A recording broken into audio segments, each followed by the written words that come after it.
Imagine you worked at a suitcase shop. Every time you performed well and were due for a raise, instead of getting that extra money, you were given a suitcase instead. The next year comes around, you're due for a raise again, you've performed exceedingly well and the boss loves you, you've got a pat on the back. Nope, you get another suitcase again, this time with a silver lining around it. Welcome to the wonderful world of Activision Blizzard, where instead of being paid a fair wage, you get game time in a floundering MMO that's been 10 years past its prime. Hi, Estelden here. The Blizzard situation's gotten even worse. I saw it originally and I didn't think too much of it. Seeing employees underpaid at a game studio, that's hardly massive news. That is the industry standard these days, as horrible as it is. But things have kind of heated up. The employees at Activision, they've almost formed what seems like their own unofficial union, you could say. They've got a whole spreadsheet of employee salaries, and someone has kindly added on Bobby Kotick's ridiculous $40 million a year salary as well, which just shows how ludicrous the whole situation is over there. And I say this because Bobby Kotick always seems to escape the brunt of all the bullshit that goes on at Blizzard these days. Everyone seems to think, oh, it must be J. Allen Brack, it's the studio, it's everything that's going on there, it's all them. But it's Activision Blizzard. And I can tell you right now, with the way that Blizzard have been performing in the last few years compared to Activision, the noose is tightening. Blizzard is not anywhere near what it once was. I would say even 5 years ago, when things were already looking pretty dour. We had World of Warcraft, it had Warlords of Draenor, possibly the worst expansion. Diablo 3, when it originally came out, was an absolutely pathetic state. And we're worse off now than we were even back then, and it's extremely troubling. And to see Activision escape all of the heat over this time it's really horrible. And I really started to see it with Blitzchung, because everyone was all over Blizzard. BlizzCon came about, and everyone was, right, where's the apology, where's the apology? Where the fuck is the apology from Bobby Kotick? Because he's the one who controls everything. There's a reason he's getting that ridiculous salary, aside from greed, obviously. It's also because he calls all of the shots, the direction of everything now. Blizzard, Activision, whether it's Call of Duty, whether it's World of Warcraft, it doesn't matter. It all comes back to Bobby Kotick, and he's at the fucking head of the table. So to summarize what's actually going on in a lot of the reports, such as articles like these, is basically Blizzard employees are talking with each other. It's ridiculous, but it's really uncommon that employees will actually discuss their wages. It's often seen as a bit of a no-no, something you just simply don't do. And the only reason that's the case is because employers discourage it. They don't want staff talking, staff finding out that they're actually being ripped off, they're being undervalued, and all they need to do is look over the fence and they could be getting paid a lot more somewhere else. It's not just a matter of, say, one staff member's getting 140 grand a year and the other one's getting 130 grand a year doing something similar. It's the matter of a staff member in one team is earning enough to make a livable wage, he can feed his family, he can go to bed soundly at night, and then another staff member in Team B who's doing the exact same sort of work, he's not in a more senior, not in a more junior role, exactly the same, and he's not being paid enough to even be able to eat 3 meals a day. So that's the level we're talking about here. It is completely unhuman. And now that these guys are communicating, they're seeing what's happened, they can see just how fucking short-changed they're actually being. It's really sad. And it should be done more, not just in gaming, in plenty of industries, because this happens all over the place. It's just that gaming that cops the brunt of it, because in most places, employees find this shit out, they'll go somewhere else. They'll move on. But in gaming, it's different because the employees, they have a huge passion about them.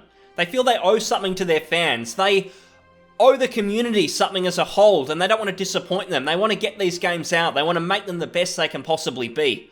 So they continue to deal with this bullshit. None of them are being greedy.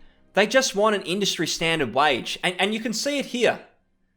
So Bloomberg reports staff are using an internal Slack channel with over 870 members to draft a list of workplace requests.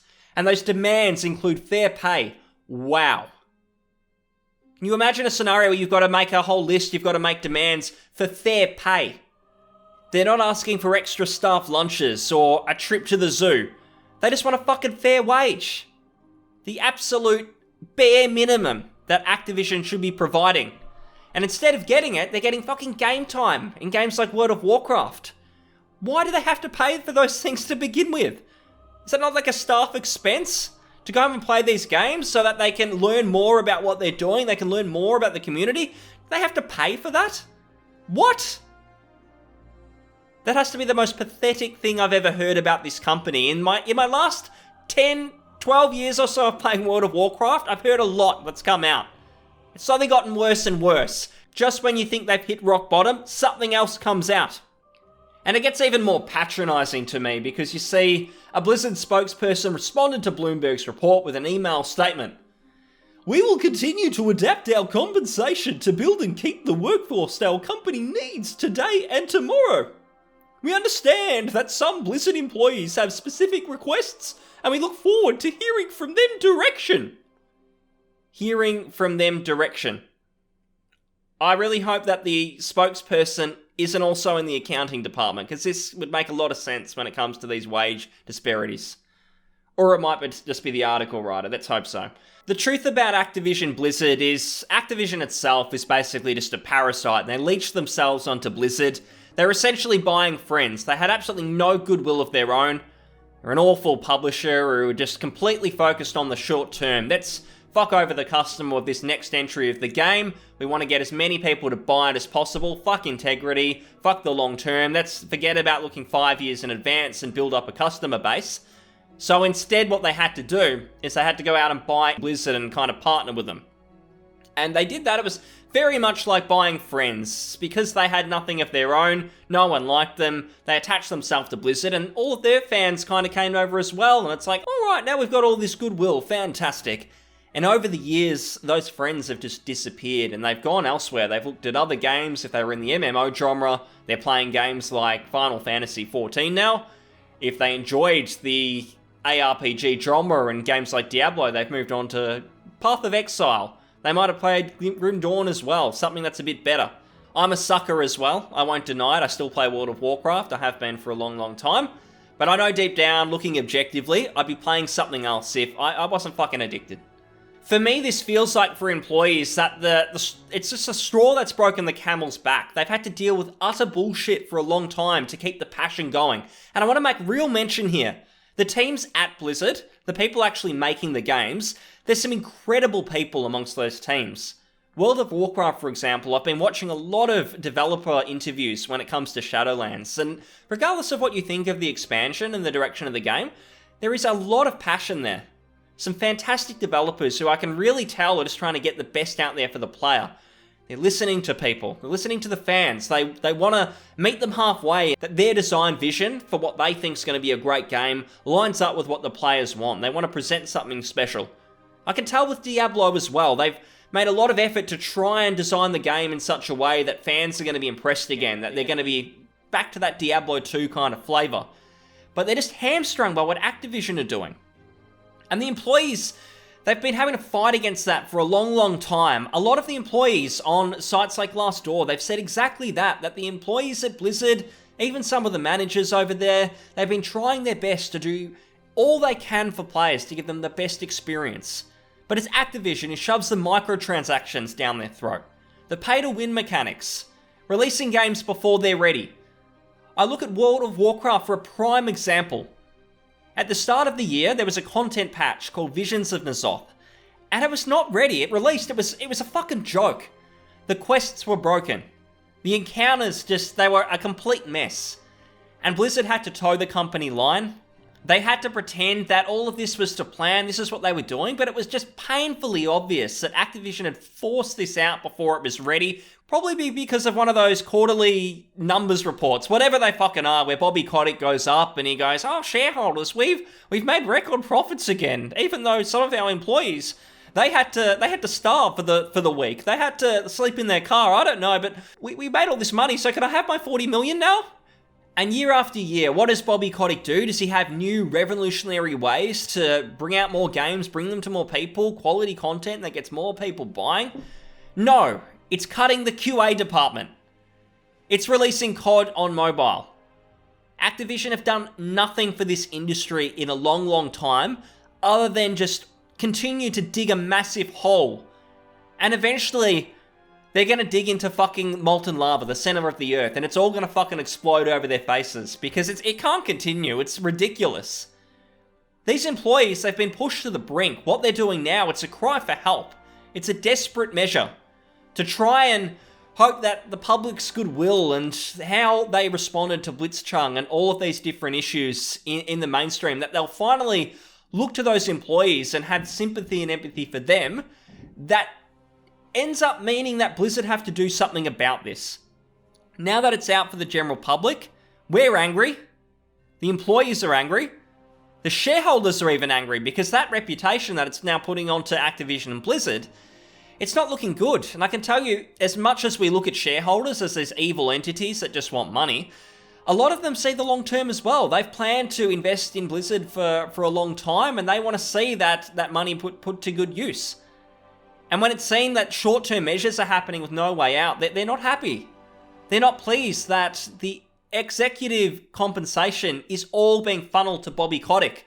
It's not going anywhere else. It's not being used to improve games. It's not being improved to invest in and innovate so that gaming can become more of an art.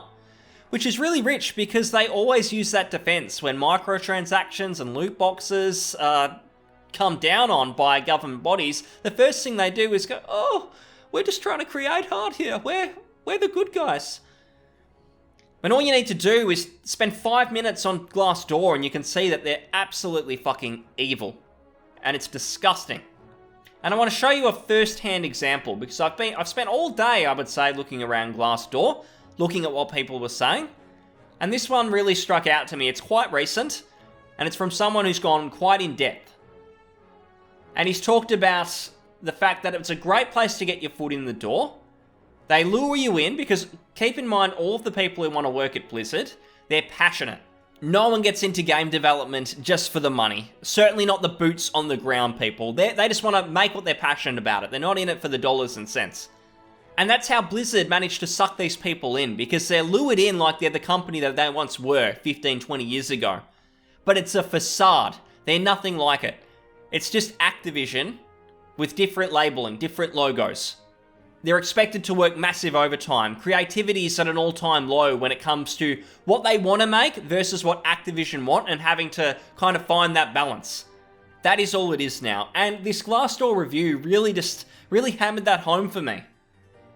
They talk about it's well presented. You've got the campus, you've got the Starbucks, you've got the library, you've got all those statues and everything too that make it all look like it's an arty place where you're going to work and you're going to have a home and a family. Even the Blizzard CEO is great. So it's kind of like what I said. J. Allen Brack, he's not the brains behind all this. He's just doing what he's told. He's essentially a manager who's been given a bit of a fakey sort of title. He's there to cop the blows and the punches when people come out about these sorts of things, so Bobby and the rest of the executive board at Activision can hide away. They can come out when it's time to talk about the earnings and how they've broken records despite all the damage they've caused. But when the controversies are happening, they're nowhere to be seen. It's good old J. Allen Brack who's got to come up and cop the brunt of it.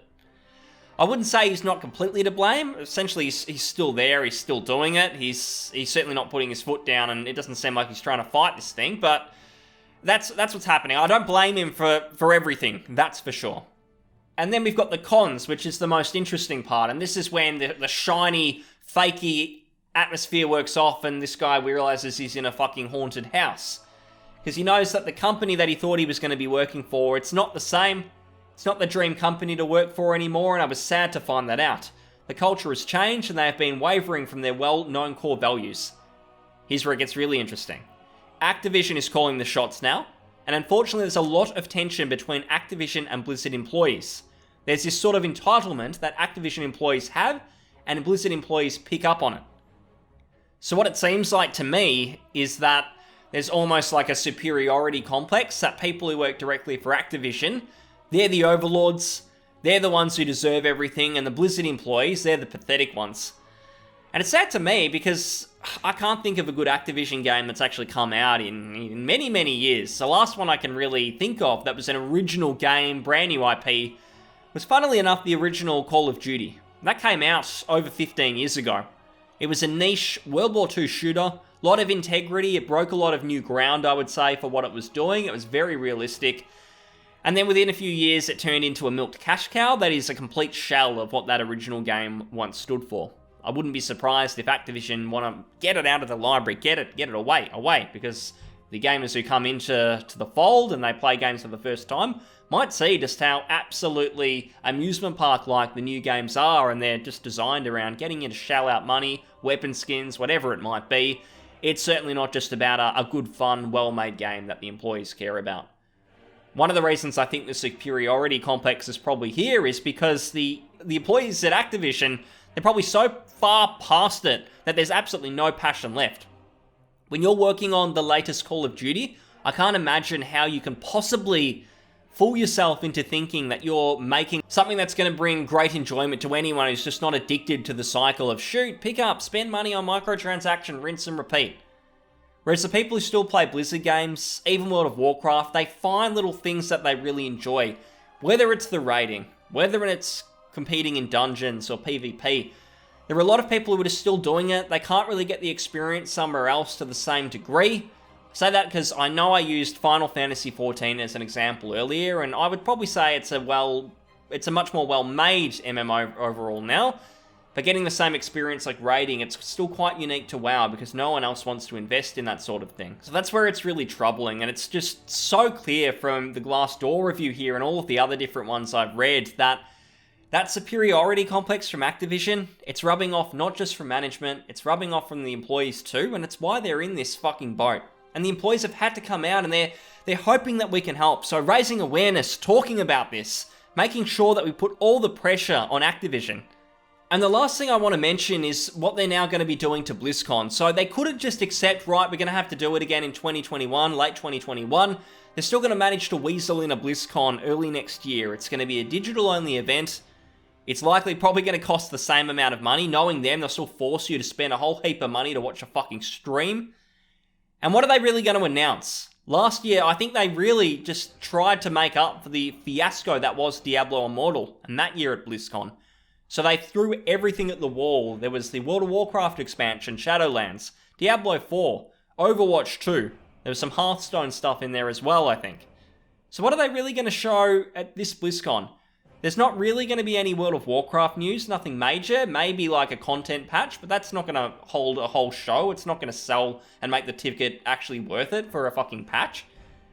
Diablo 4, maybe we'll get some more news, but I mean, a year ago, there was barely anything to show. I don't think within 12 months, there's going to be like a huge mass amount of information, mass amount of footage to really show. That game is really early in development, even still. I don't expect it in 2021, I expect it maybe 22, so again, you're just gonna show another cinematic trailer and hope that that's enough? Because surely people are gonna get sick of it, because people who go to BlizzCon, they're still so almost religiously excited about it and excited about Blizzard, but all they're really doing is going to an Activision showcase to show you games that you're then gonna buy and spend money on. I don't understand anymore why people go outside the community aspect, so to expect people to do it for some virtual show? Get the fuck out. It's absolutely just greedy as fuck, and I can't believe that people would still stand for it. Hopefully they will this time, and people will start to realise that it is a joke, and that Activision are a joke, and by extension, I suppose, Blizzard. So keep raising awareness on this. Keep posting on the Blizzard Activision Facebook page. Keep talking on Reddit. Posting videos like these. Just get that message out there so the pressure is on Activision to make a difference. Cut Bobby's salary, please, because these families, these employees, they need it so they can work stress-free and give us the entertainment that we've been enjoying for so many years. We owe it to them to now come out and make their voices heard. Hope you enjoyed the video, and if you did, please comment, like, subscribe. Thanks very much, and I'll see you on the next one.